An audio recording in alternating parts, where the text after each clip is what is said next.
My name is Brian Adams. I'm the director of the Center for Interfaith and Cultural Dialogue at Griffith University, based in Brisbane, Australia.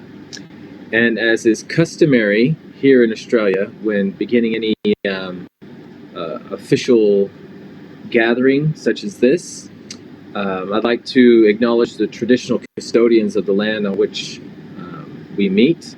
Here in this part of Brisbane, it's the Yagara and the Turrbal people.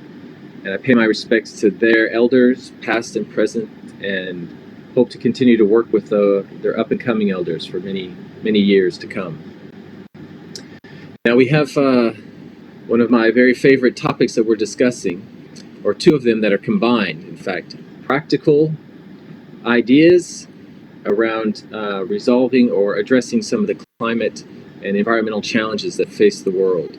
And we brought together some eminent personalities, great thinkers, so very engaged in these issues and changing hearts and minds for many, many years from across the globe.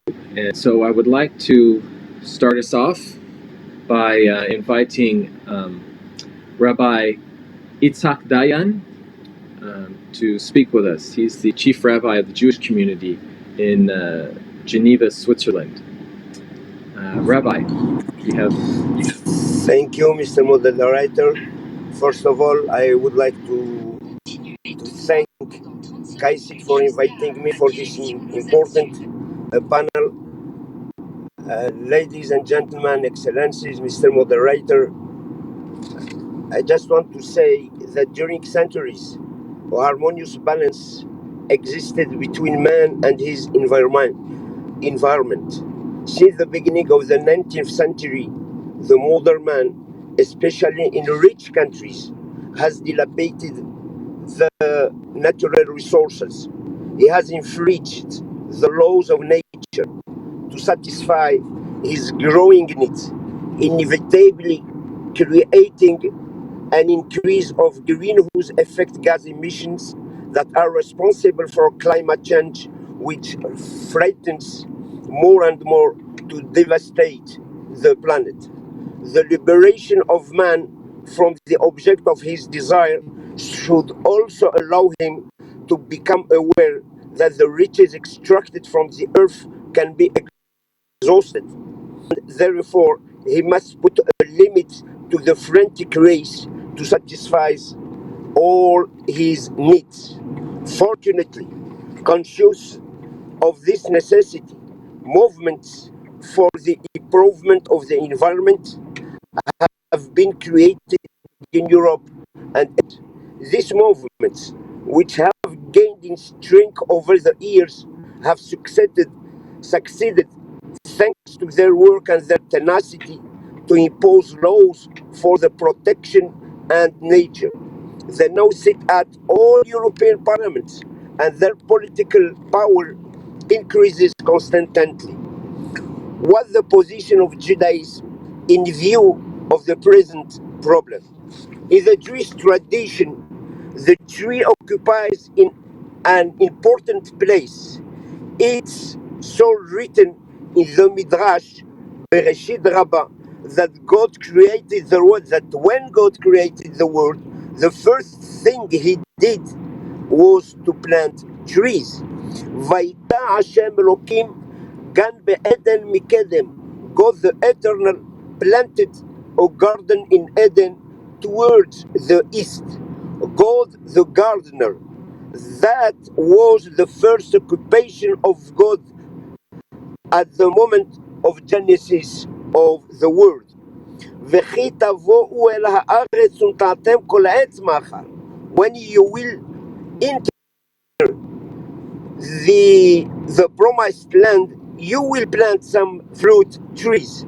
Our sages have derived from this that our first occupation should be the planting of trees and the reforestation of the land. Adam, the first man, was placed in the Garden of Eden. Why? Le'ovdahu shomra, says the Bible says, I mean to cultivate it and to take care of it. This also means that this garden belongs to God and not to man. In other words, we are trusted keepers of the surroundings where providence has placed us. We have the duty to pass this to our children in perfect state so that they may in turn hand them down to posterity. Speaking of respect of creation, the Midrash adds when Akadosh Baruch Hu, when the Holy One created Adam, he asked him to go round by all the trees of the Garden of Eden. He told him, look how beautiful my works are, well accomplished, and that I have created. This creation is for you. Be careful not to degrade or destroy my universe. If you did so, it would be repaired. Thus, man must become aware that nature doesn't belong to him. Nature has been placed on deposit in his hands.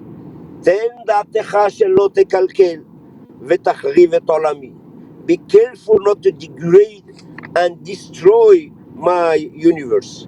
Nature cannot only be a source of profit and pleasure, it's also a source of obligations. The love for the tree, the preoccupation for the safeguard of the environment should not be limited to a theoretical teaching. This principle must be instilled in the child from a very early age and become part of his everyday life. Tradition had also instituted the usage of the parents of a newborn boy to plant a cedar in Jerusalem as a symbol of strength and power. For a girl, the parents would plant a cypress, symbol of perfume and gentleness. The children had to take care of the trees and see to it that they grew well. On their wedding day, branches of those trees were cut to serve as the base of the nuptial canopy.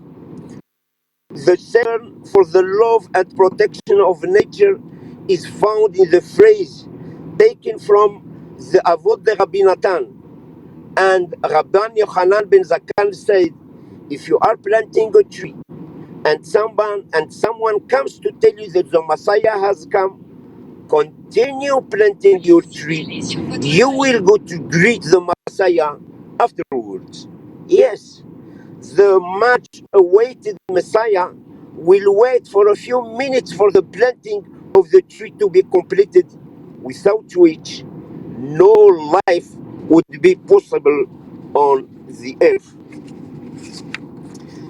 And a study of nature in the Jewish tradition would be incomplete if we didn't mention the passage in the Bible where the Messianic era is described as a time of peace between man and nature.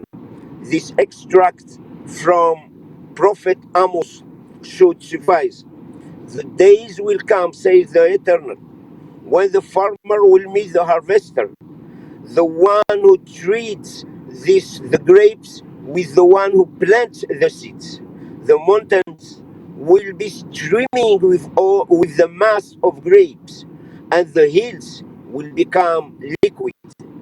I will bring back the captives of my people of Israel.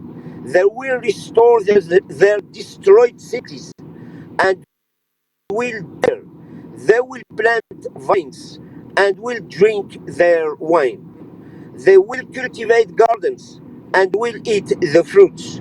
I will plant them in their soil, and they will never be uprooted again from that soil that I have given them, says the Eternal your God.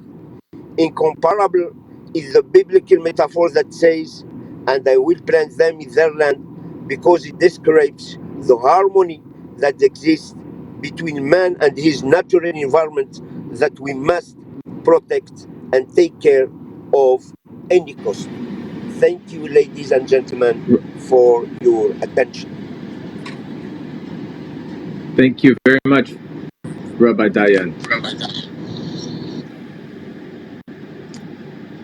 Can you hear me now? For some reason, I've been muted. Yes, Brian, we can hear you loud and clear. Seems like I'm back on. Okay, very good.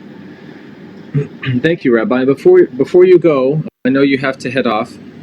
One question that I had for you is, why is the focus on a tree if we're to represent all of God's creations?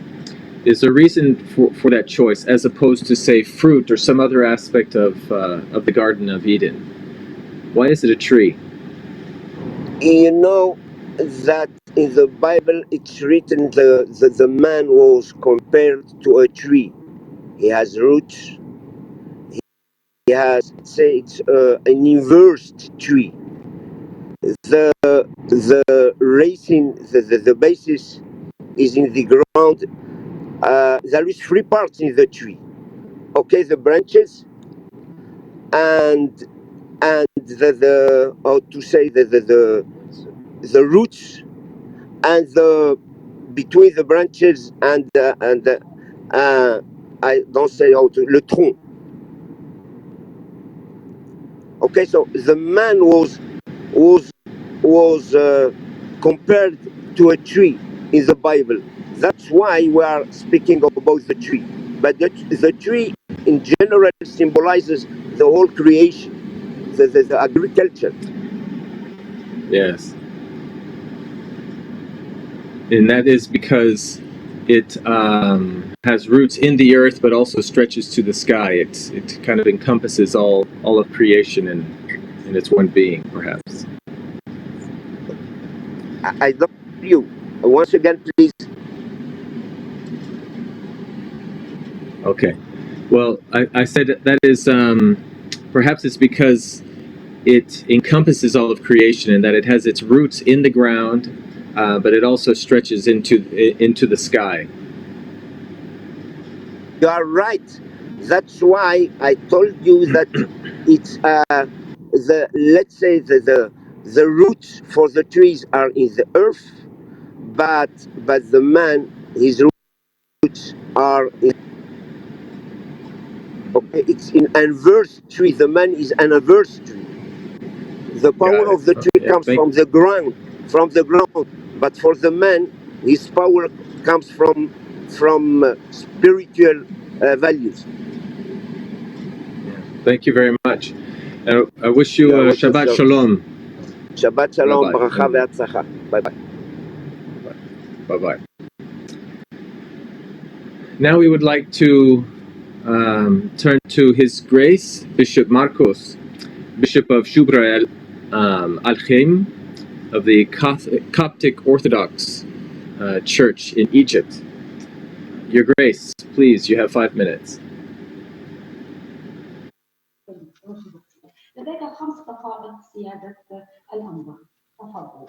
حاضر حاضر بسم الإله الذي خلق الإنسان In the name of God who created and loved the human being who loved God and adored God in the place he worships from the heart. God has taken care of all humanity, all creatures and all human beings. This is why he prepared everything for them, the sun, the stars, the moon, the air, the plants, everything. He prepared the whole earth to be in service of the human beings, and the human beings were supposed to live in peace. However, because of the original sin, all humans lost peace and did not live in peace just like God wanted. This is why actually humans kept on seeking for peace on their own way. However, unfortunately, the the main authentic peace means that humans be pure on all levels, to have inner peace, in order to have a peace with the whole society, with the neighbors, with his brothers and sisters, and especially and mainly between him and God. And whenever any human lives in peace, he will be spreading peace everywhere. Regarding the earth of Egypt, as you know, for instance, as you know, Abraham suffered hunger. This is why he resorted to Egypt, where he found peace. The same applies to Jacob. When he suffered hunger, he came along with his son Joseph to Egypt, where he was welcomed and he became powerful, and he did not have hunger anymore. So Egypt has been always the source for peace. And when Jesus Christ was threatened, he resorted to Egypt, because Egypt has been the haven of peace. Egypt lives in peace because any peace cannot prevail unless there is inner peace, and there is a good relationship between everybody and between humans and God. And Jesus Christ told us to spread peace everywhere in all houses. We have to be good and kind. We have to have good relationships, because if we are starving, we cannot have peace. The Holy Bible says that first we have to eat and not to feel hungry, in order to be able to live in peace and be in peace with God. So whenever we have peace, inner peace, and peace with others, and peace with God, of course he will not feel hungry on all levels, inside, outside, physically, morally, and he will be spreading peace everywhere. He will be disseminating peace everywhere, especially through his relationship with God. Jesus Christ came and said, when he came, and peace may be on earth. And Jesus Christ, our Lord, always used to say peace, peace, whenever he started talking to everybody. And why when Jesus was born, when people saw him, they felt great happiness, because they felt peace, and they saw peace and happiness on Jesus' face. So we have to have peace between us and the society, and to have such peace, we have not to be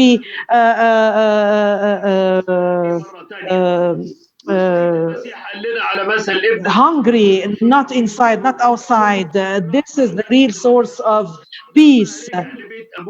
وجد السلام وابوه احتضنه ورجعه لحياته الأولى. You remember the story from the Bible, when the sinner son came back to his father. He found back peace. This is why we have to have peace in mind, in our heart, in our life, with our society. يأتي عدم السلام من الأنانية. However, the lack of peace is due to selfishness, because many want to live just themselves, and not others.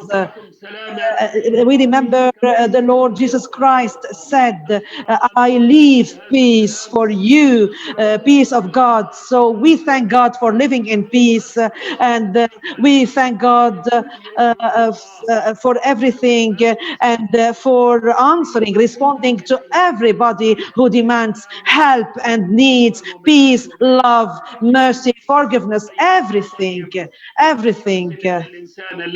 Because God is good, God is kind, and He helps everybody. Thank you so much for this beautiful encounter, beautiful gathering. You have been preparing for a long time. I also thank His Holiness Yes, Pope thank you. Tawadros, who allowed me to attend this meeting and to speak on behalf of our church. And we thank God for having His Holiness Pope Tawadros. I thank you for your kind attention, and I wish you full success and all the best. Thank you so much.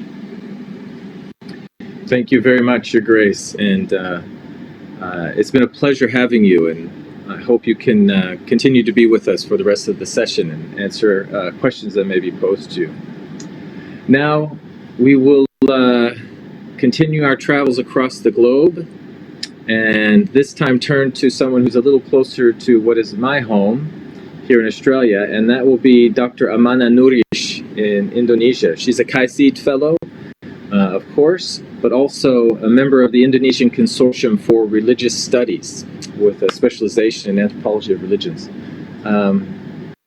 Dr. Nurish, would you please address us? Thank you so much, Dr. Brian Adams. Good afternoon in Riyadh and Europe. Good morning, people in US. Of course, night in Southeast Asian countries, including Indonesia. Dear Excellency, KAICIID family, all distinguished speakers, as well as participants for this important event addressing the issue of climate change and the role of religions. It is an honor for me to be joining with the G20 Interfaith Forum, although via Zoom or virtual space. Yeah, actually, during COVID-19, our body has been dominated by technology. So technology today has more powerful than human beings. This is my own perspective, because this will relate to the issue of climate change. Just a brief introduction. My name is Amanah Nurish. Now I am teaching in the University of Indonesia. I have been working with USAID for the multi-year project on climate change in Indonesia. So what I would like to say maybe more practical issue in the local context in our country.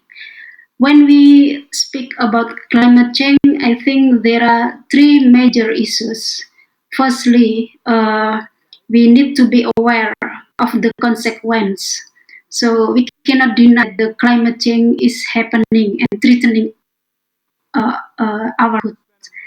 What I see that at least there are six major problems on the effects of climate change. First, we see on environmental disaster. When we travel in the globe, maybe you will see how the post-colonial countries will be, and the most vulnerable area on the environmental issue.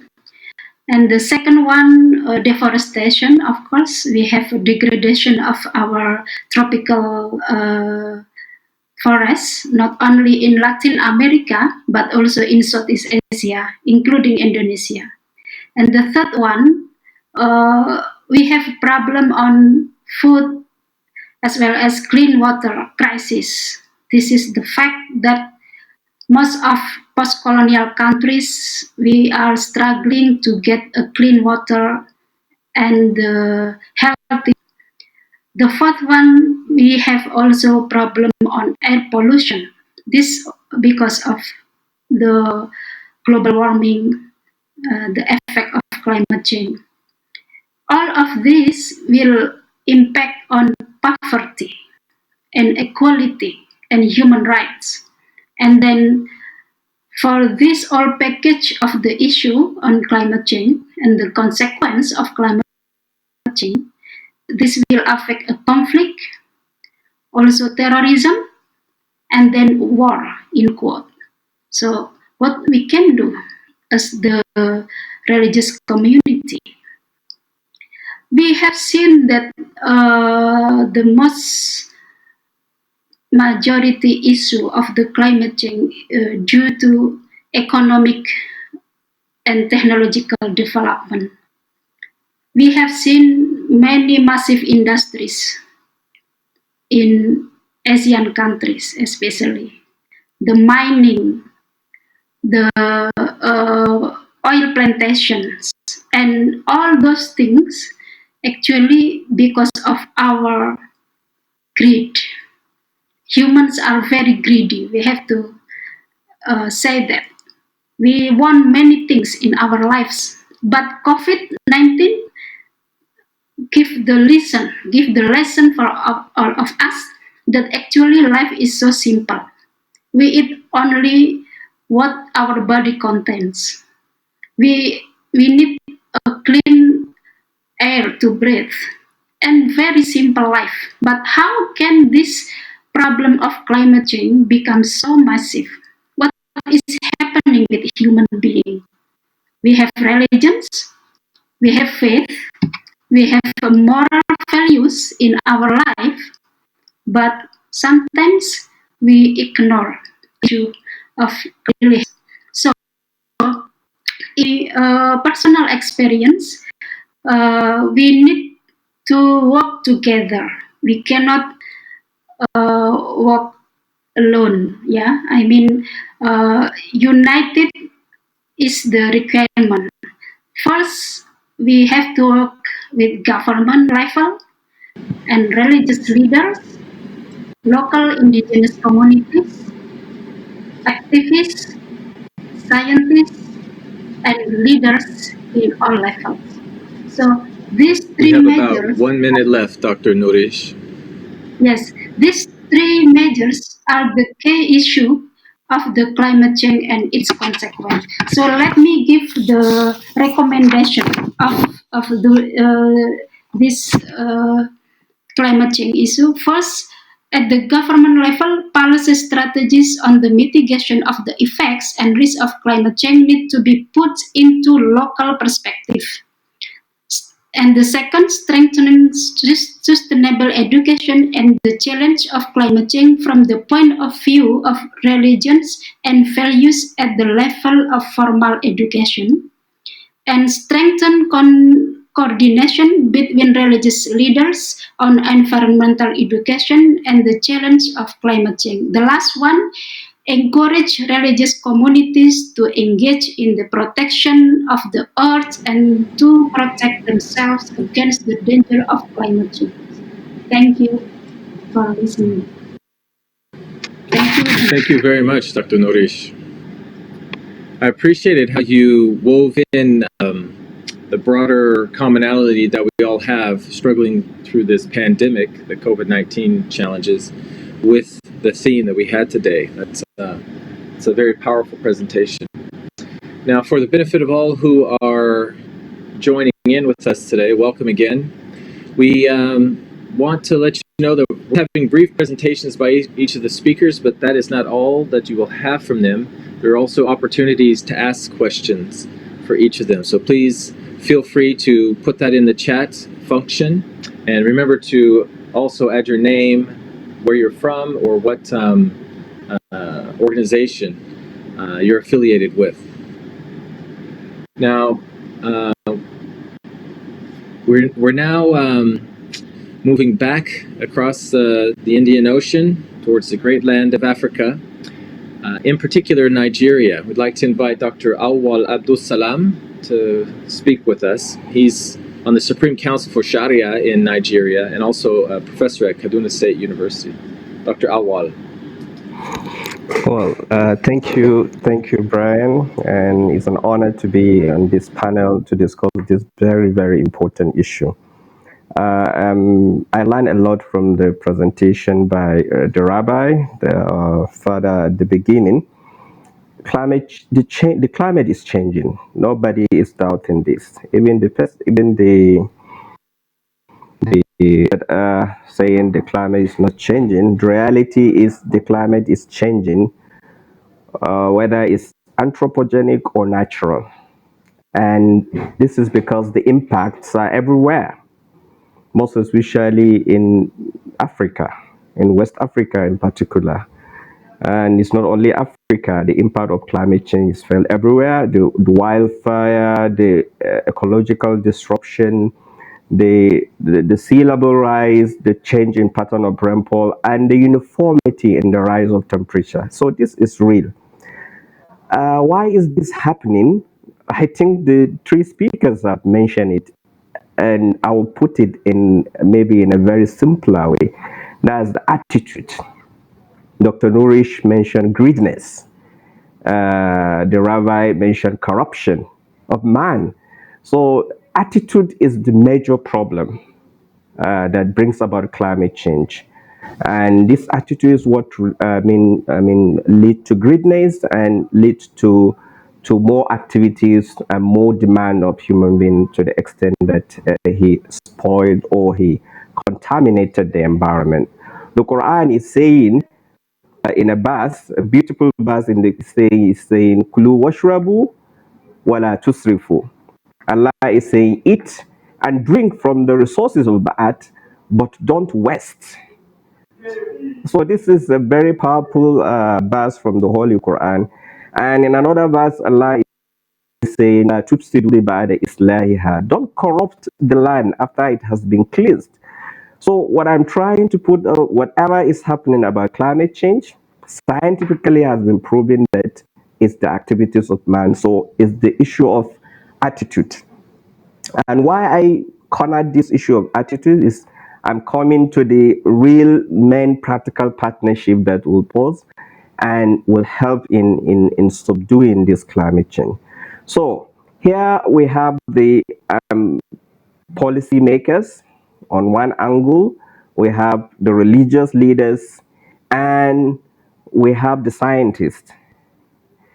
If you bring these three people in one room and ask them to bring solution, practical solution, or to work about subduing the climate change, this is the real practical solution to me. And then downscaling it down to the grassroots level, to community levels. Because most of the climate change negotiation currently that is taking place, which is the highest body, the conference of party, is between the scientists and the policy makers. The religious leaders are not there. But we all know here that the religious leaders are the link, are the connecting rod between the population and whatever idea or whatever you want to sell, because they are closer to the people and the people listen to them. And because this is all attitudinal, religious leaders need to be brought on the table to discuss about climate change and to pass the information down to the grassroots. So this, to me, this is one of the most practical partnerships that will take place at the top of the pyramid and then downscale to the down of the pyramid. And then about the consequences, climate change has already impacted. The consequences are out there. Is about training the grassroots, giving them good information about how to take care of themselves about these consequences. That means adaptation.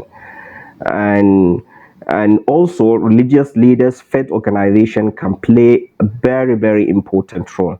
They have the most sustainable and continuous gathering always. The Muslims go to mosque 5 times a day and a big congregation every Friday. The Christians go to church.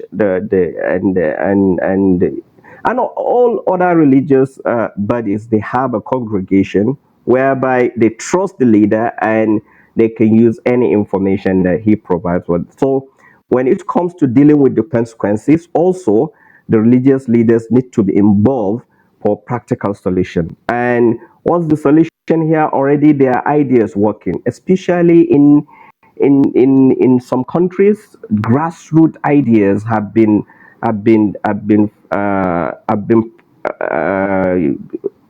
practicalized, and they are really working. So there is need for transfer of ideas from countries to countries and through the religious leaders. I think my 5 minutes is up and I will stop here. Thank you for the opportunity. Yeah, thank you very much, Dr. Awal. That was very focused, this idea of practical solutions, and I look forward to digging into that and some of those ideas a little bit more as we move into a discussion after the presentations. Please keep hold of some of those ideas. It's very powerful. Now, as you've seen, our journey began in Geneva, Switzerland, dipped into Africa through Egypt, across to Indonesia, and then to Africa. We're going to complete the circle by returning to Europe for our final two speakers. And of these, I would like to ask Ms. Kiran Bali, the Global Chair for United Religions Initiative, based in the UK, to speak with us. Kiran. Thank you so much, and thank you for having me as part of the panel. So it's a very important topic, but I think the first thing we need to do is introspect as individuals. Are we practicing preach? Lots of important things. We've heard things from our religions. Are we actually following those? And I think some basic things, just like recycling, eliminating plastic, and changing our habits. For example, eating habits. Can we eat our way out of climate change? Absolutely. There's evidence that shows that the way we eat can have a big impact on climate change, and that agriculture and land use is responsible for nearly a quarter of all global greenhouse gas emissions. The biggest culprit is livestock. So are we going to change the way we eat? Different foods having different carbon footprints. Let's say we swap steak for fish, we get about an 8-fold reduction in emissions. But if we swap that for beans or lentils, our emissions drop to near zero. So that is a huge drop, and that means that a vegan diet would cut your carbon footprint by about 50%. So those are just some facts, just to allow us to think about, are we being selective in this, or are we being proactive? And I think we need to focus on the word practical. We can all make a difference by taking simple practical steps in our lives. And then when it comes to the partnerships, that's the way to live into those. That's how we're going to be true to ourselves. So in terms of the partnerships, we're seeing some really great work from the religious communities, from the interfaith communities. In URI, we're in 109 countries, so many good groups working together in creative ways to tackle climate change. And we have seen an unprecedented recognition of the fact that this is a climate emergency. We've seen protests, we've seen lots of social media action, and indeed there's so much more for us to do. What we need to do, I think, and these are some practical partnerships, is just spread out now at that little cohort of religious communities. We need to join hands with other environmental groups, universities, and like-minded individuals, just to spread our reach a little bit further and really make a difference. Because what is most important is that we convert the words into actions, and then we are able to make a real difference. So I'm going to give you a little bit of an example of a partnership which has included religious communities, the university, schools, other like-minded environmental organisations who have been lobbying here in the UK, in the borough in which I live, for many years. And now we have an ambitious plan to make the borough completely carbon neutral by 2038. The way to do that was to speak to the policymakers. That's the first partnership. Speak to the policymakers, get them on side, and get them to look at their policies. And this particular plan includes proposals to boost the number of electric vehicles, for example, more charging points, encouraging people to have more space for recycling, free parking, for example, for hybrid and electric vehicles, and some other key targets such as boosting local woodland and establishing a climate commission and a green charter. So these are all important things which the actual civil authorities, the policymakers, have now created. And that's the way to go with partnerships, so that we have everybody around the table. This is an issue that affects all of us. and we all need to work together. So I think what I'd like to say now is that we really need to change that we wish to see, and that is a quote from Mahatma Gandhi. If we're not practicing it ourselves, then our partnerships are not going to be productive. And I think if we can just look at the worst effects that we're seeing now of climate change, we've also seen the difference that has been made through lockdown and how things seem to be resolving themselves. But there's one thing we all need to agree on, and that is we must act now. We must put actions over words, and it's really time to increase the momentum on this for the religious communities to spearhead this, but also to expand outside the circle of religions and interfaith communities. Thank you. Thank you very much, Karen. That was very practical. I like the very, very personal component that you add there as well. And that's powerful for many of us, the actual personal contribution we can make. Now, finally, we will turn to Germany and a good friend as well, Dr. Thomas Label. He's senior advisor in the German Society for International Cooperation, as well as in the PARD Secretariat. Thomas, you have a few slides to share with us as well, and we look forward to your presentation. Yeah, thank you. Good afternoon, good morning, guten Tag. It's given me the opportunity of addressing this August audience and sharing some of the ideas. Of course, we all would have been very pleased and privileged if we had been given a chance to assemble in Riyadh, Saudi Arabia, during the G20 Interfaith Forum in person, but COVID-19 preventing all of us to travel and forcing us to adopt to new ways of working. But I think efficiency-wise, this is not such a bad thing. This is a session about practical partnerships, and I want to share the experience of PARD, the International Partnership on Religion and Sustainable Development, a relatively young partnership at the age of 5, to be very honest. Our unique feature, maybe as compared to other networks and umbrella organizations, is that we have both governmental entities, intergovernmental entities, and religious, faith-based and civil society organizations. We have grown from 16 members at the founding in 2015 to over 135 members today. But this is not only a growth in numbers, it's also a growth, at least I would dare say, as coordinator and head of the PARD Secretariat, also in quality and impact over the years, thanks to the contributions of our members, and with also very great support that we should appreciate here also and give to credit from the German government and also the USAID, and many of our members, KAICIID included, who is also a co-host of this prestigious event today. As we have heard in the preceding plenary session and also from previous speakers, it is absolutely acknowledged that humanity faces an unprecedented environmental emergency due to increasing demands being placed on the world's natural resources. The impact of environmental degradation and climate change, however, is felt very unequally across the globe, as regions are affected to very varying and different degrees.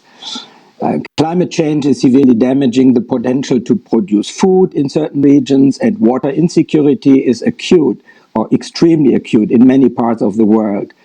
The destruction of ecological habitats such as rainforests and marine environments threatens the wholesale extinction of species, and contamination by waste materials, notably plastic, reaches to the most isolated and remote parts of the planet. But it is the poor and marginalized who suffer first and who are most severely affected by this global environmental crisis. It's widely anticipated that the effects of climate change, water insecurity, and environmental degradation will contribute to increasing unrest and conflict. And it is also recognized that these development gains over the years themselves have also contributed to the environmental crisis, and that the ongoing drive to development has the potential to further exacerbate the crisis unless less damaging routes to development are adopted.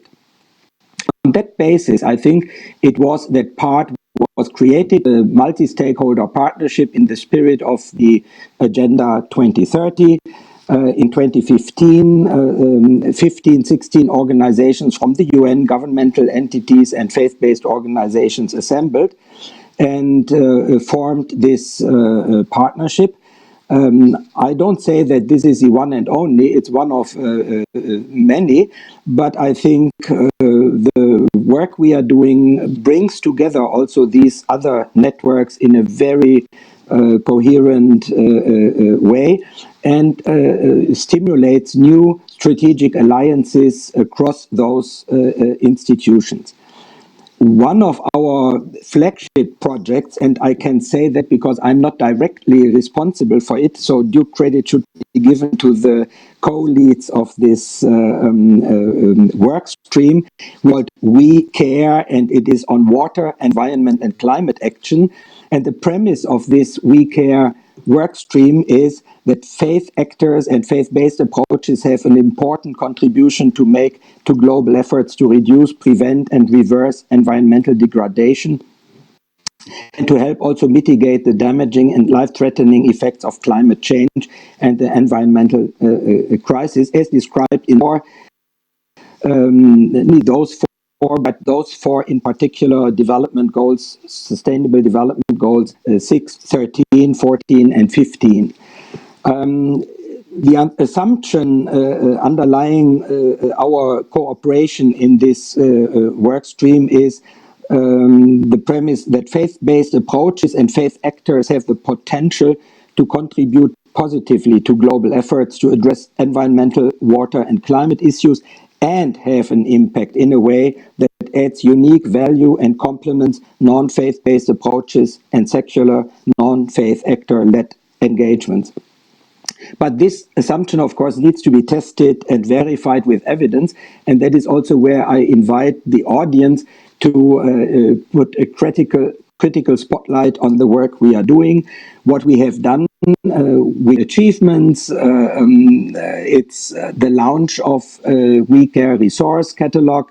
It's a living document. We have been co-hosting a capacity building workshop very recently at the Humboldt University in Berlin on the topic of religious communities and ecological sustainability in Southern Africa. We have also started in doing very extensive and comprehensive of the faith-based work on the green SDGs, if what you may call them, and done also by the International Network on Conservation and Religion. And in cooperation with UNEP. And Iyad was a speaker in the previous plenary and was talking more about that. If we turn to the last slide, it's about the way forward, and I would conclude with that. We are trying to build on the findings of this joint workshop that we did. We want to relate to COP26, but also 27. We want to engage with the UNGA Climate Week. In the forthcoming Geneva Peace Week in November, there will be a joint roundtable around the funding gaps during COVID-19, especially with a focus on local faith actors. And we will also continue with joint advocacy events. But it's also beyond talking, studying, and producing a paper. It's about the practical work, and we engender numerous multi-stakeholder partnerships in action, joint projects. It's a kind of also part has become also a kind of matchmaking mechanism, though we are not providing funding, but we sponsor this kind of collaboration. I think my 5 minutes are over. I thank you very much and the organizers for giving us a chance to present the work in practice. And I hope that this is one of the practical examples where people feel that they might also want to associate with. Thank you so much. Back to Brian. Thank you. Thank you very much, Thomas. I think that's the funding gap that you're going to be addressing is very, very important. One of the great fears in this work, of course, is that it'll be lost in all the other challenges that the current major crisis around the world has arisen. I'm glad you're addressing it and finding ways to bring other people on board there. Now, ladies and gentlemen, friends and colleagues, brothers and sisters from around the world, listen to our panelists this evening, or this morning, or this afternoon, wherever you are. And I'd like you to take a minute or two to reflect on what they've said and think of some questions that you might want to ask them. In the meantime, as you do that, I would like to turn some time over to Alejandro Becker. He will be reading some recommendations from the youth session that has recently been held for the G20 Interfaith Forum. And I'd like you to reflect on this and see some of the great work that the youth are doing in this space. Alejandro? Thank you, Brian. Ladies and gentlemen, Excellencies, moderator, good morning, good afternoon, good night to everyone. It is a pleasure to be here and to be able to share with such honorable speakers and with all the audience of this G20 Interfaith Forum. I have been commissioned to present to you the conclusions of the 5th Working Group of KAICIID Fellows, who was asked recommendations based on successful experiences in our own environments on the matters of fellow commitments for religious and multi-faith partnerships, as well as rule of law and religious rights. The selected recommendations are the following. First, to include religious leaders, FBOs, and multi-religious institutions as development partners, involving them in multi-stake partnerships aimed at specific SDGs at local, national, and international levels. Second, to include religious literacy in the development agenda in order to build common citizenship through a deeper understanding and acceptance of the religious and cultural diversity of our communities. And third, to involve policymakers and practitioners in dialogue sessions with religious leaders to identify challenges, opportunities, and best practices to work together in peace-building activities. Willing to continue to build partnerships to address climate change and its consequences, I would like to thank you for this opportunity on behalf of my colleagues from this KAICIID Fellows Working Group, and to congratulate the Interfaith Forum and KAICIID on this historical event. Thank you, Adam. Thank you very much. Yeah, thank you very much, Alejandro. And those recommendations will be made available for all of you to be able to. Now we turn to the question and answer section of this this panel. I keep wanting to say this evening, but I forget. I forget that we're all over the world. So this panel. As we do this, I would invite you that when you do ask a question, make sure that you identify the person from whom you would like to have an answer, but also remember to state your name and where you're from and what organization you're affiliated with. We have one question that I'd like to raise here, and this has come through. Let me see, where are we? For Dr. Nourish, but others could please step in on this as well. Could you speak to the importance of engaging indigenous peoples in the struggle to act against climate change?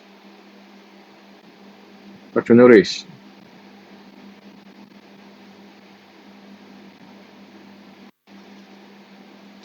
I believe you're on mute still, Amanda. Yeah. Thank you for the questions. I would like to share in the local perspective of Indonesian experience. In 2007, Indonesia hosted the annual UN Climate Summit in Bali. So there have been programs that still applied in our indigenous communities, especially people who live in the rural area. So, kind of religious teachings and local wisdom. Yeah, teachings about the environment and initiating practical conservation project. This is one of the indigenous communities program that have been implementing by many places in our country. So there is also eco-friendly green mosques and green church. So they use renewable energy and encourage conservations. Uh, in Bali, the majority population of people are Hindus. So a number of Hindu and Buddhist initiatives have planted trees and increased local recycling. This is one of the local wisdom in the climate change issue in our country. Also, the religious groups have environmental campaigns, especially protect their lands from being exploited. We have struggle, yeah, to the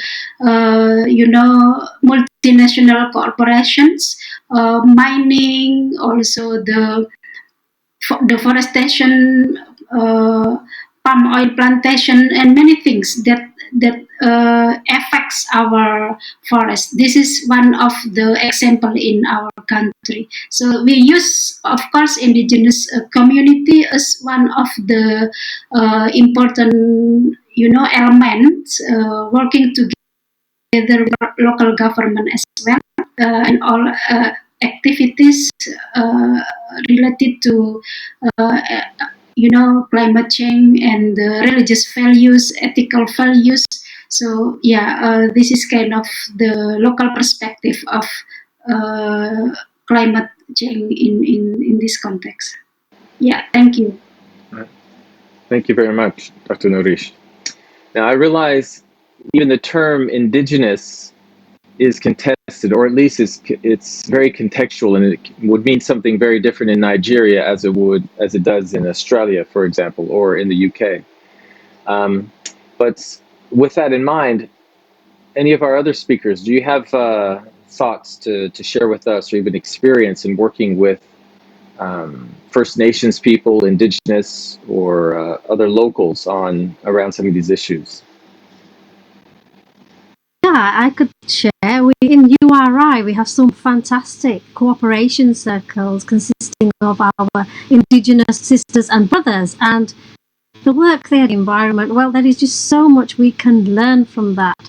There is so much wisdom there, and this concept of, Mother Earth and how we care for Mother Earth and how the rituals reflect that. So there is so much going on, and it's how we take, all that learning and put it into practice from where we are. And it just really highlights the fact that we've all got to work together. We've got to tap into this traditional wisdom, and we need to learn the actions and how we actually revere Mother Earth, and part of the faith in that would make us change the way we do things. So in URI we have a lot of cooperation circles led by Indigenous people, and we are learning so much from them.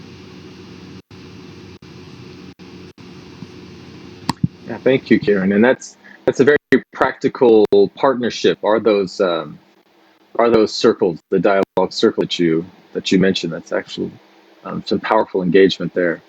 Any other comments on Indigenous engagement?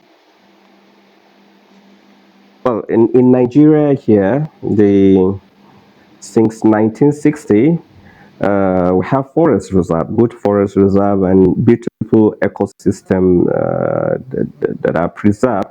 But for the last 60 years, these reserves, forest reserves, and ecosystem have gone to, some are vanished, some extinct, some depleted.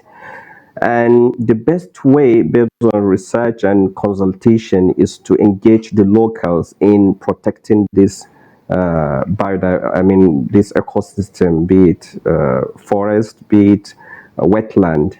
And we try to practicalize this in one very small forest reserve, and it works, because what we do is to sensitize and educate the locals that yes, you need to tap from this forest, we agree your resources from this forest for livelihood. But when you preserve it and protect it for some period of time, you will have more of these resources, and you can still use it. And for the first 5 years, these locals are really happy with this arrangement, because and the forest is regenerating. What I'm saying, if this can be escalated, maybe at national level, we have big forest reserve here in Nigeria and maybe in some part of the world, involving the locals to protect, because they are the poachers. They are the one that extract the resources from this directly from this forests or wetlands. When they are educated and they are shown the importance of this natural environment they are having, it's easy to maintain and it's more sustainable. And thank you. So that's a partnering with locals to protect and strengthen the ecosystems in those areas. And does that have subsistence-based strategies involved, or is it purely conservation and keeping people out, Dr. Alwan? No, it's subsistence based, really. And yeah, because they are allowed to go into the forest reserve. I mean, plant trees, giving trees that can grow faster and they can sprout even after cutting down the trees.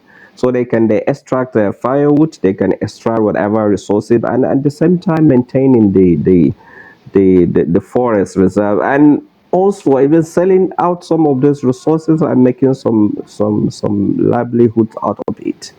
So it's subsistence, not really conservation. Okay, thank you. We have a question for Dr. Lavo. It is very interesting, your flagship project that you mentioned. We would be interested to understand more of some of the other workstream projects. So Thomas, could you maybe speak very briefly to some of the other work, but also provide the means for those interested to be able to find out more about this online? And then I have a follow-up question also related to that. Yeah, thank you. If you can hear me, I think one easy way is just to visit PARD.international as our key resource and website. We in part have 4 work streams. One is on health relating to SDG 3. One is on gender equality and relating to SDG 5. The other is on peace, justice, institutions, SDG 16. And then this work stream, We Care, that I presented more in a nutshell, though, but in detail as compared to all the others. In the other work streams, we are also identifying concrete programs and activities that we do together. But here in the We Care work stream, I think the key challenge is really not to give up, given the complexity of the whole issue, and also not trying to reinvent the wheel, so to say, when we approach certain aspects of the rather complex issues.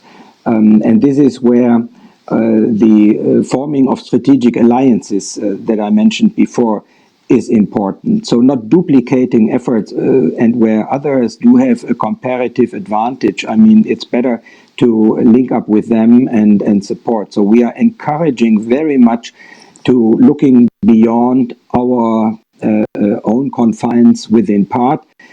It's a kind of open multi-stakeholder partnership. So it's also forming in a flexible way new and strategic alliances with United Religions International, with URI, Kyo has been talking about the work with Religions for Peace, with Islamic Relief Worldwide, with Buddhist Relief, with Arigato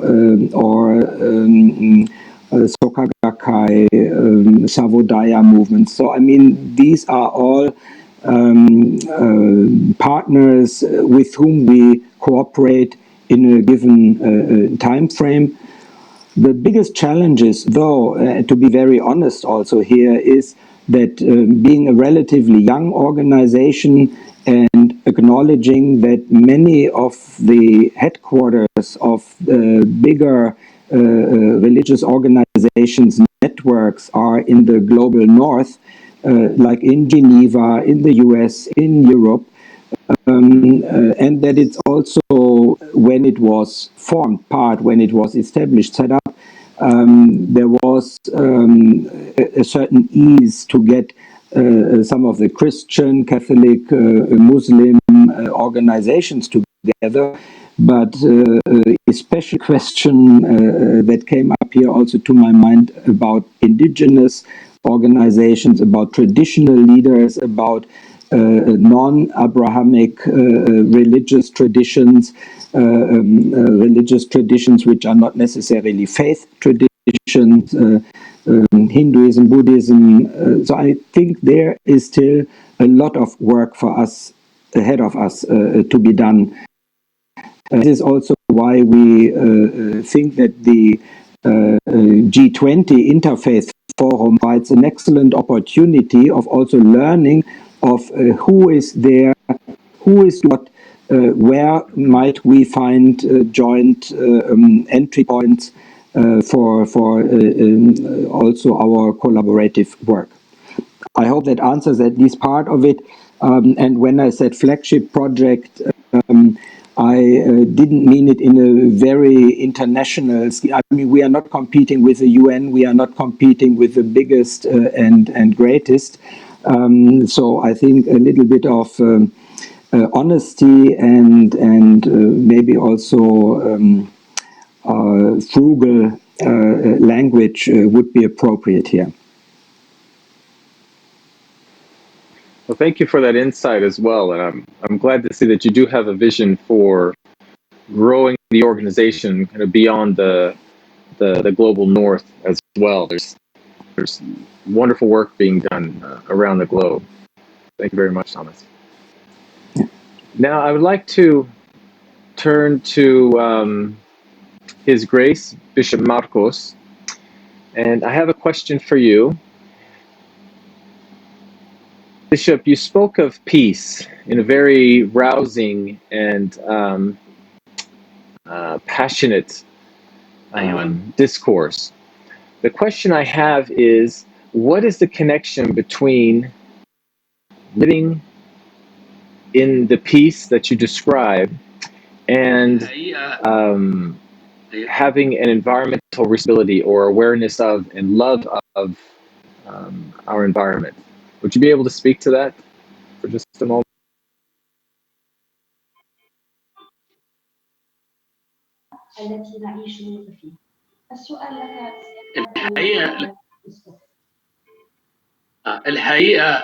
As a matter of fact, in order for us to be able to live in peace, we need clean air, clean food, everything clean. We have to have inner peace.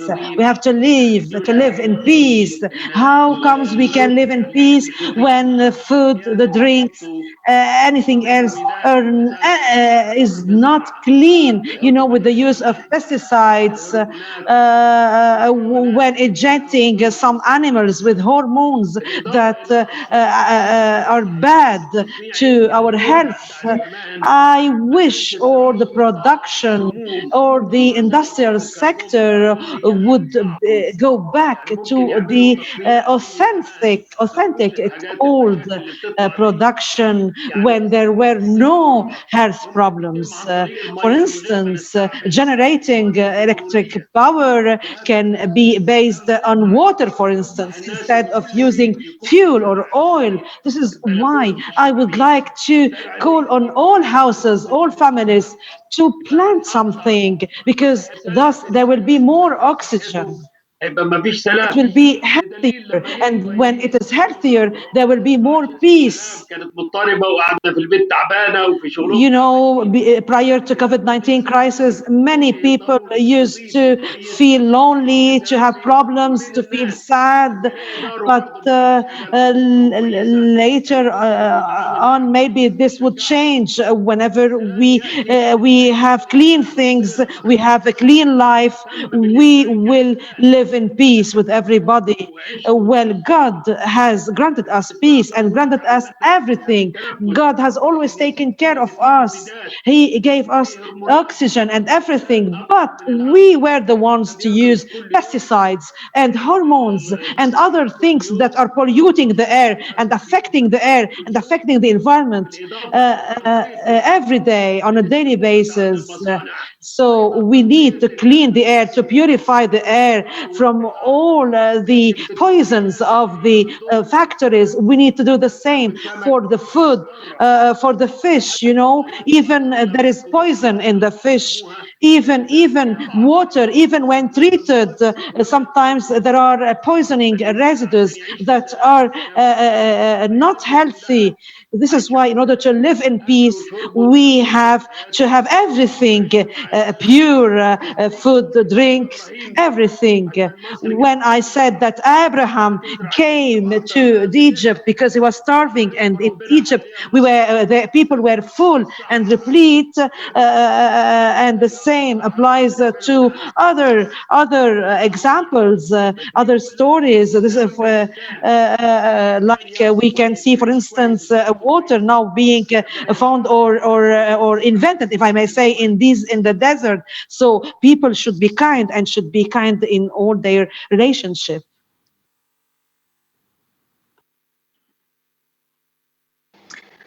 I like that connection you've made between peace, environment, and health, and that they're intertwined. That you can't have good health without the environment, and you can't have peace without good health as well.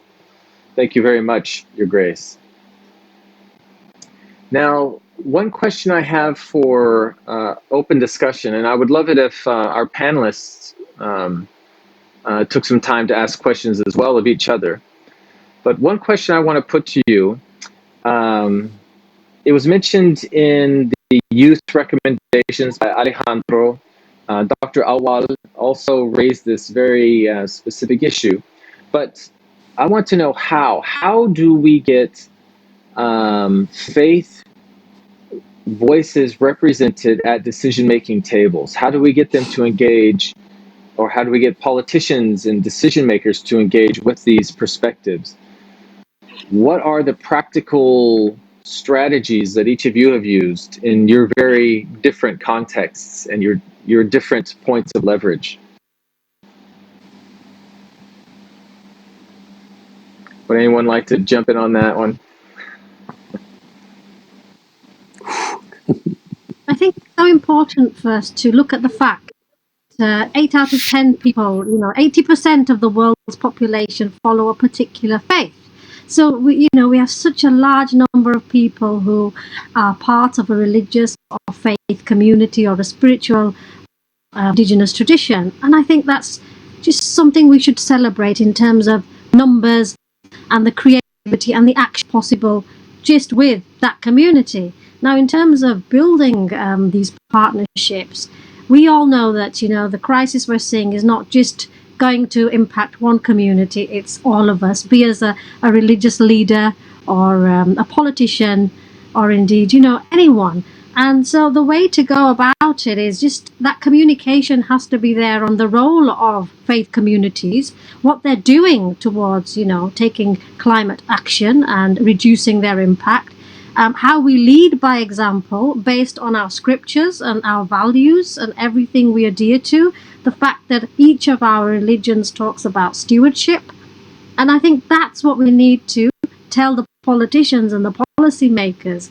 That's the relationship we need to build heralding that, look, there's so much good work going on, but we need you at the policy level to include us in your discussions, and let's work as part of a team.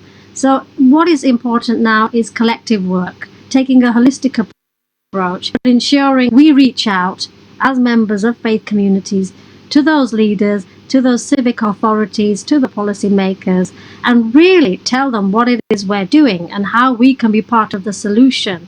That way, there is no way they can ignore us. And I think those partnerships are actually happening at the moment as well. So we have reached a milestone in that.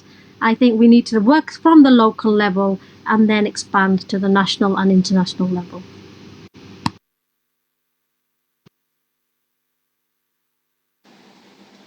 Thank you very much, Kieran. Thomas, did you have your hand raised there? Yeah, I would like to share an experience that we find in part in our partnership, in our network, and that is a certain growing openness among also governmental agencies, donor agencies, governmental entities at large, to engage with religious organizations. Though is that in Europe or is that internationally? Well, this is an experience that I share from the PART network, and that includes also governmental entities from America, from the United States and Global Canada, USAID in particular, United States Institute of Peace, which is not directly a governmental entity, but a US Congress entity. From Indonesia, we have been working with from Jeddah Islamic Development Bank, also multilateral agencies coming together in safe spaces. There is a distinction to be made between the traditional advocacy and lobby work of religious and non-governmental organizations or faith-based or faith-inspired organizations engaging with governments around certain issues. So, I mean, this kind of issue-based advocacy work is sometimes difficult, it's sometimes even contentious and conflictive. But when it comes to topics around the SDGs and achieving the SDGs, forming new partnerships for the goals, I mean, especially also in the spirit of this G20, building new global partnerships for the goals, in which spirit also PART was created in 2015, we find that there is a certain openness to speak about difficult issues, preventing violent extremism, about sexual reproductive health rights. Not everybody, of course, is happy with those topics. And also when it comes to environmental degradation, corruption, government tolerated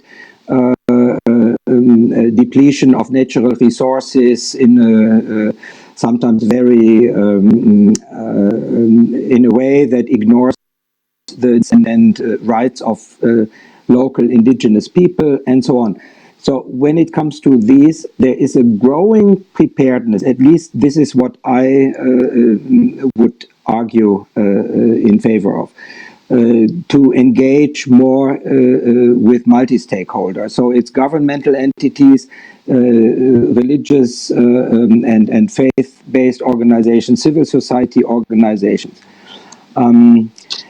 It's far from perfect, but it's, I think, a growing recognition. And I think also this interfaith forum, I mean, it has a tradition now of several years, and in countries like China, Turkey, but also Argentina and Germany, what we have experienced is that there is a very interesting, also informal exchange that has grown. That is why I also regret very much that we do not have this interpersonal exchange during the several days of the Interfaith Forum, but that we have to do it online and in a virtual form.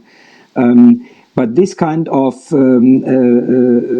frank talk in safe spaces, I think that is growing, and it leads to new alliances when you look at certain peace initiatives, Southern Philippines, Central America, Africa, I think there would be quite a number of people who would support my argument.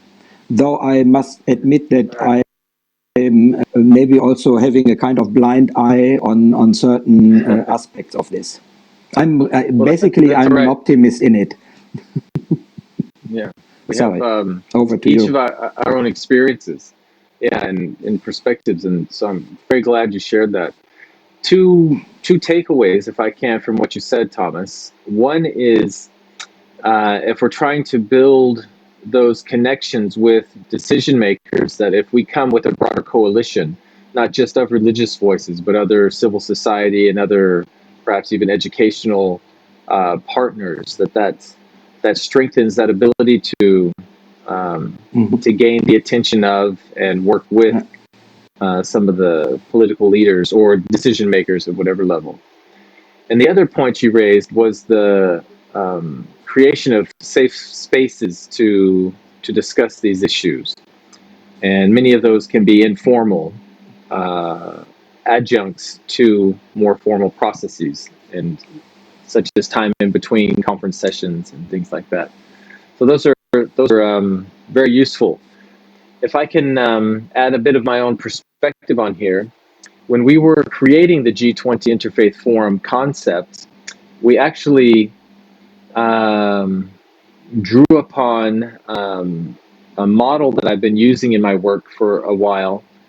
That it's called the 3D model of social norms development, in which if you want to have sustainable, dynamic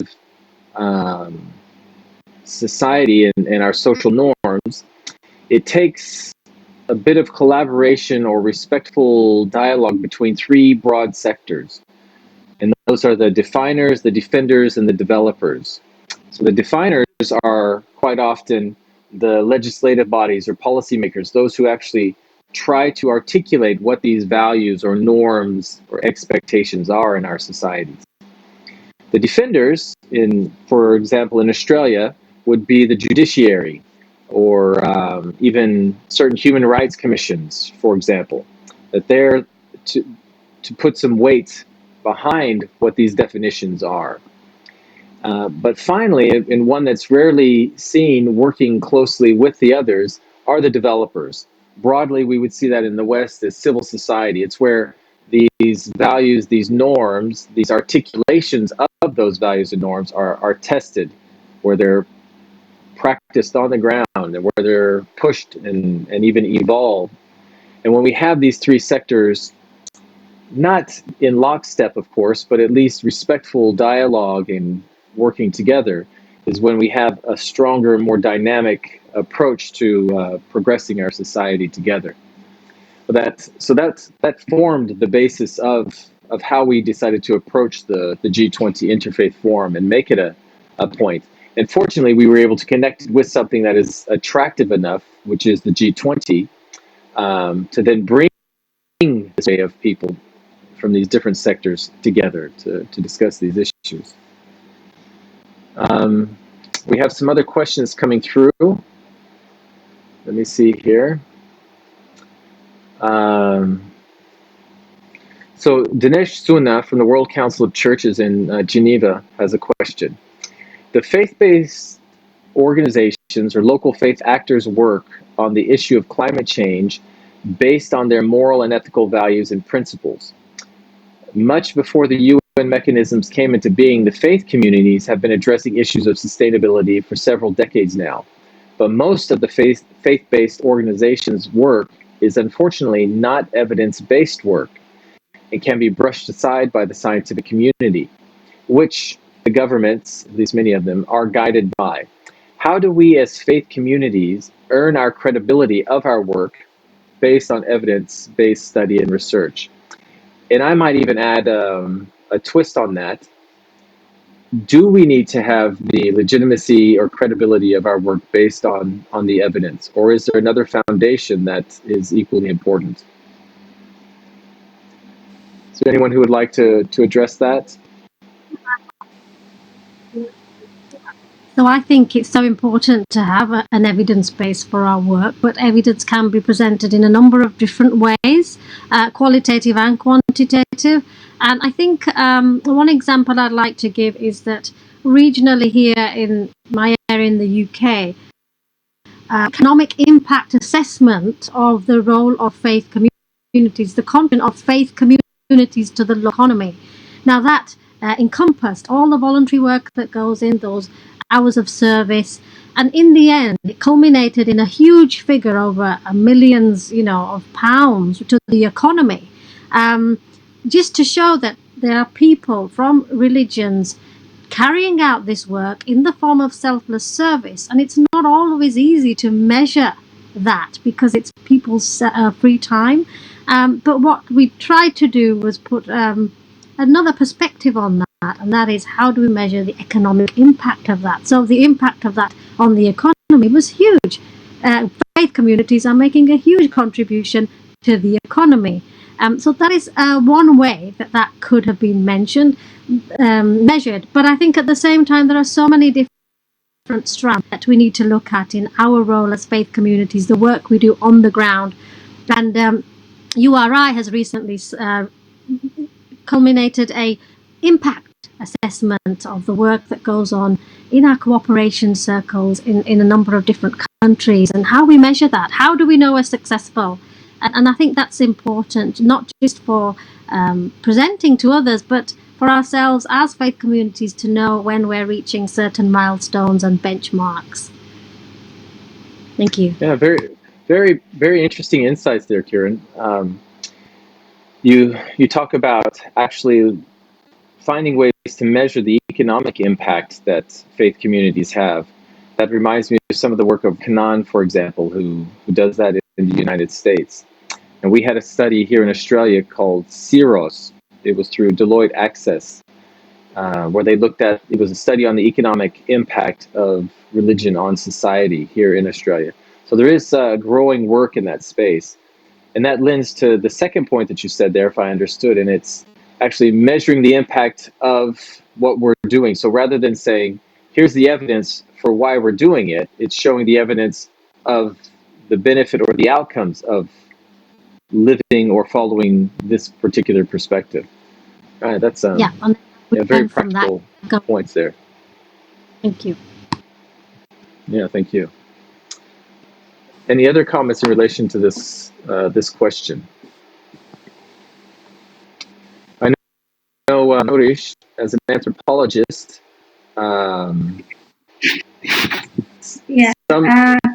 your use of evidence is different than other sectors of the scientific community. Do you struggle with this as well, or have you seen ways to address this issue?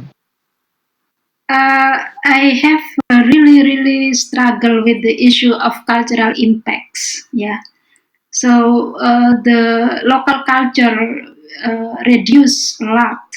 Local indigenous people also. So this is one of the big issue regarding with natural disasters because of the global capitalism. Let's say with anthropocentrism. So maybe one of the key we need to build like spiritual revolution to face this big issue on climate change. Otherwise, we will lose so many indigenous culture, indigenous belief, indigenous knowledge as well.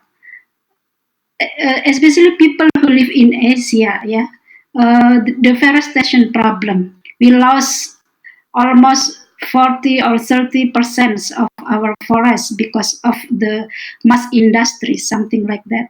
What we can say?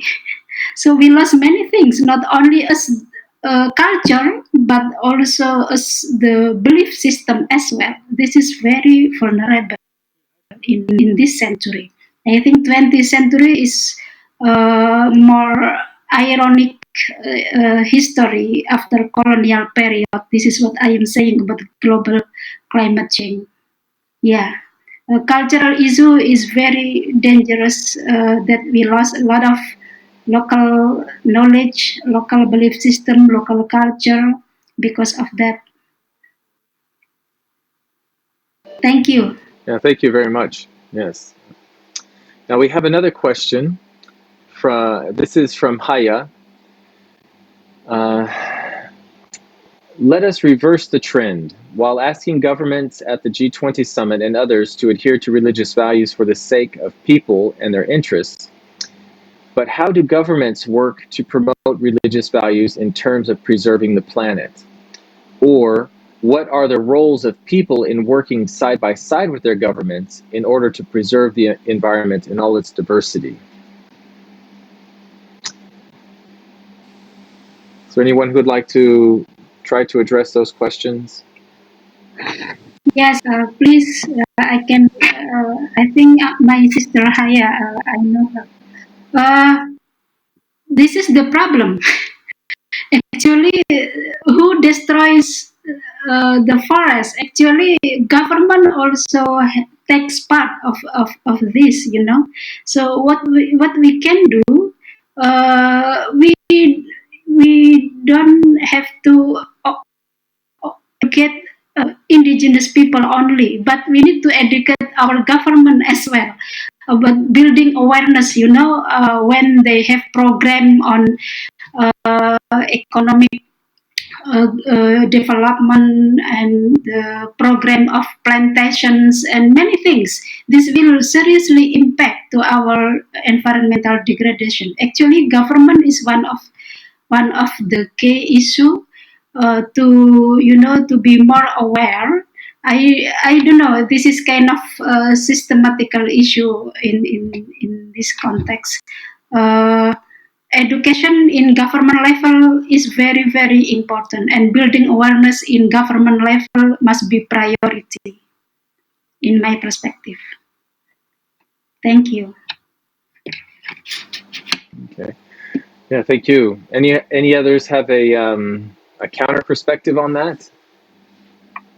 I think that we don't all have to, different entities don't have to sing from the same hymn sheet, in that, they will be doing it for different reasons. So, there'll be an economic reason for not doing something, a financial reason, a religious reason. But the goal is the same in the end, in that we're heading towards that ultimate goal where we need to preserve the planet and we need to do something different to reduce the impact of the consequences we're seeing. So I think it's really about just working side by side. We don't need anybody to adopt our particular agenda or our reasons for it, but to realize that all these run in parallel, and together, if we all work together for our own reasons, we will accomplish more. So we don't need, everybody to agree on something, but to understand that whatever we're doing in our own way, it's going to lead to the outcome that we all want. Thank you, Kieran. Dr. Awal, have you had much success in bringing policymakers and religious voices together to discuss environmental impacts of decisions made there in Kaduna or in Nigeria broadly?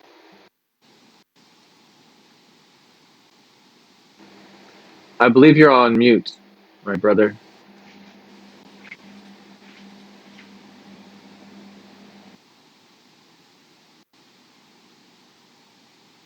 Can't hear you. Still not hearing you.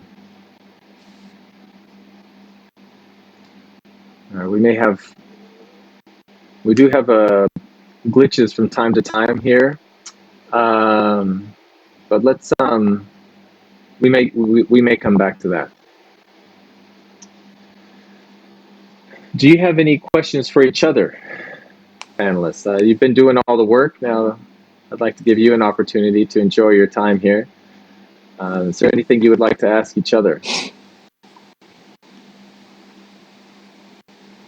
Can I have questions to all of you?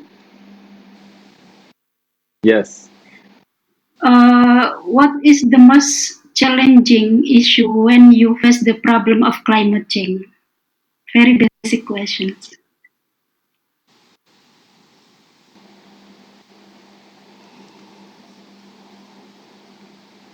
What is the most pressing challenge, or the most? Yes. Well, for me, in the work that I do, it's trying to get. It's not. It's not getting people to understand or accept the importance of the impact of climate change. It's actually getting governments and researchers to accept partnership with faith communities. As I mentioned early in this, if you want to have an impact on climate change response or of any policy that has that is grounded in reality, working in the Pacific or in Eastern Indonesia, you need to work with the faith communities. They are, as Dr. Alwal said, they have the structures in place. They're the road to the people, and it's hard to deliver any outcomes without engaging with that. So that's one of the more frustrating challenges I find is it has nothing to do with you need to take their religious beliefs on board, but what it is the fact that that is such an important institution, and for any success, long-term sustainable, we need to acknowledge and work with it. And I have very hit and miss, I guess I should say, work in that area.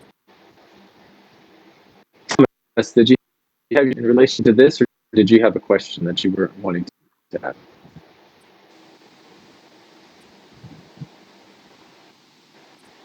Thank you, Dr. Brian. Yeah. Sometimes I have similar problem like you.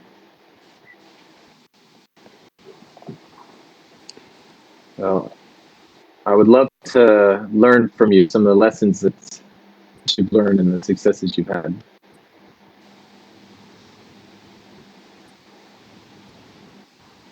All right. I think we have another question coming through. Oh, sorry, go ahead. I could add something from personal experience in that there seems to be consensus that, there's a problem, which is easy. That's the easy part. It's actually the doing part that's the challenging, and how we can get individuals just to change certain things about their own lifestyle, to move out of a comfort zone, to try and look at things a little bit differently. It always comes across as very easy to say, well, they're not doing anything, the government's not doing anything, and so. But I think the onus starts with the individual, and I think it's easy to look ahead to be done, but it's harder to work from within and make changes in our own lifestyle, in our own community first, and then to talk about what's not being done. So I think there's a lot of consensus, a lot of talk. Unfortunately, the action doesn't always follow that. Yeah, well said, Kieran. All right. Dr. Awal, are you back online with us? Again, you seem muted. No. Okay. Thomas, did you have a question there?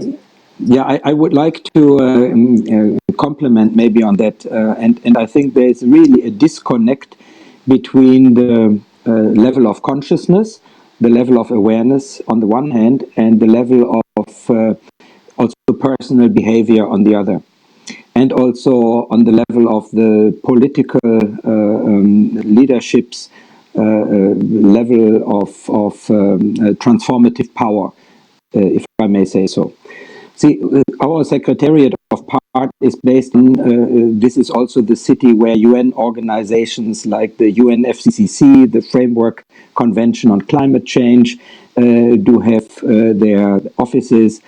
Our political leadership in Berlin, I think Chancellor Angela Merkel is known for her stance on also climate change issues. The EU Commissioner Ursula von der Leyen, the Green Deal that they are proposing, I think on that political level, also on that understanding, a level of understanding at the UN, at the international global level, COP25, 26, I think there is a high degree of understanding. As we have also spoken about the analysis, I think we all agree it's high time to act. But when it comes to the personal level, and that is what Kiran was talking about, then it's very difficult. Then you have to make hard choices. Then you must also make economic choices. And it's about your own personal consumption levels. It's about the way of your personal diet. It's about your personal mobility concepts. And I'm far from being a model for anybody else, not even for myself. So we all are human beings, and this is, I think, this disconnect. It is nice to have religious leaders reminding us from time to time, because they are still accepted as authorities in our traditional life, at least also in our region. But it must be something that leads to a kind of metanoia, a Greek word would say. I mean, a kind of change of behavior, a fundamental change. This is now the time. We are going through this corona crisis with the social distancing, with those rules and regulations inhibiting our traditional liberal way of traveling, of being everywhere, of doing everything at the same time, indulging in all kind of luxuries. And now it has come to a kind of frugal rethinking. I mean, what do we actually need? What is the most precious thing we have? And this is where I think it's quite helpful to be in a time of crisis. I don't want to belittle the pandemic, but it also gives us an opportunity of really going a little bit deeper also into ourselves. And this is, I think, also the discussion around this panel here is quite stimulating and thought-provoking. And I think this is, on that level, we should not be naive. It's hard work ahead of us, also for the personal behavioral change. We're at a good time here. Well, thank you very much, Thomas. Thank you for your example of humility too, and addressing these issues. It's very refreshing and engaging. And I want to thank all of you panelists for your contribution, for your insights, your experience. I've enjoyed getting to know each of you better through this time this evening. But most importantly, the opportunity to learn from some of the more preeminent voices and views across this beautiful world that we have. And just so you know, we had approximately 100 people tuning in to our panel. And if I could, I would ask all of them to give you a big round of applause to say thank you for what you've done. But this will also be online and promoted over the next several months as well. So there will be others, I hope, that will take the opportunity to seek your counsel and learn from you. Now, so it's with great thanks that we close this panel. And as we do, I'd like to turn some time over to Mike again, who will wrap up with a few announcements. Thank you very much, and goodbye, all of you. Thank you, Brian, and thank you to our esteemed panelists, and thanks for all of you for joining us. I just want to, just a little bit of housekeeping here. We will be posting an evaluation, or have posted an evaluation in the live chat, so please do click through and provide us some feedback on the session. We're always looking to improve these experiences. And I just want to remind you that the last final day of the G20I is tomorrow. And it's going to focus on the commitment of faith networks to disaster risk reduction. We hope you'll join us for that. Thank you and good night.